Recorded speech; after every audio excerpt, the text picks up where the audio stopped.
Hi, my name's Hugh, and today I will be proposing a communication strategy that we should use to help produce more efficiency and effectiveness in our production and the way we run our company. I would like to propose that we start to develop a culture and a mission and set up some values. And to start with this, I think we need to start at the top with upper management. We need to bring somebody in from the outside, somebody new, probably a coaching agency that could see something that we cannot see. We've been in the system for so long that sometimes there's just things that get by us and that we don't notice. So once we pick out the agency that we want to work with, they can start asking questions. We can start training our managers and our CEO all the way down to our employees. But right now, let's just focus on upper management, and it starts with the CEO. So one thing that I would like us to focus on first is integrity. Integrity is just something that can be defined as being whole and complete. If something is not whole and complete, then it will not work or function properly. For example, if there's a machine and one of the parts is getting old and rusting up, sooner or later that part, it's gonna malfunction, fall off, and the whole machinery will not operate as it should be.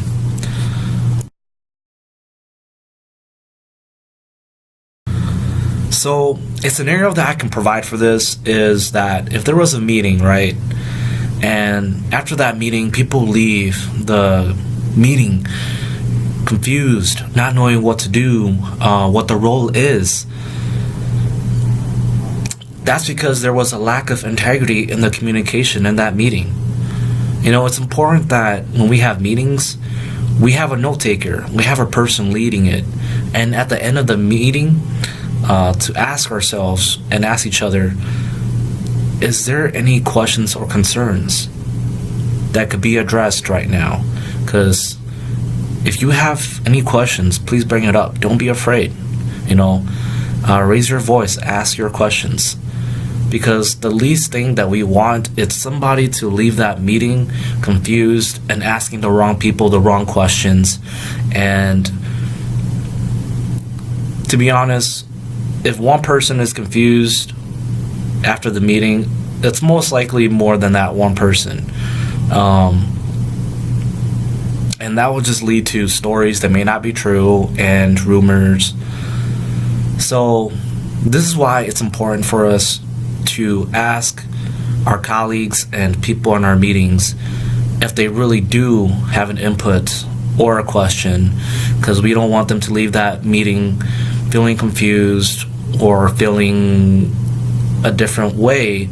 Because believe it or not, an emotional state of a person can really affect how they work. Another thing that I would like to talk about is verbal communication. So verbal communication should be written down or recorded somewhere so that the person can refer back to it. This will help prevent the stories and rumors from spreading around and having the person who is responsible for the task that they are responsible for to not go around asking questions and receiving the wrong information. So this way, whenever anybody besides that person has a question about what they should be doing, they have that document that not just them, but other people can refer to. So the next topic that I would like to talk about is asking questions and listening skills. As people who are leaders in this organization, it is important that we ask questions about what our employees want and what they need, and so that we can provide the necessities that will make them perform better and also increase our retention rates. It's important that we listen to the answers that they provide, because they want to be heard, they want to be valued, and in today's competition against other organizations, it's competition between the values of our employees. And if we can't retain our employees, they're going to go to a different organization, a different company, potentially a competitor that will treat them right, and it will not result in a positive result for us. I would like to reinform everybody that this is a brief proposal, and if you would like any more details and information, please let me know. Thank you.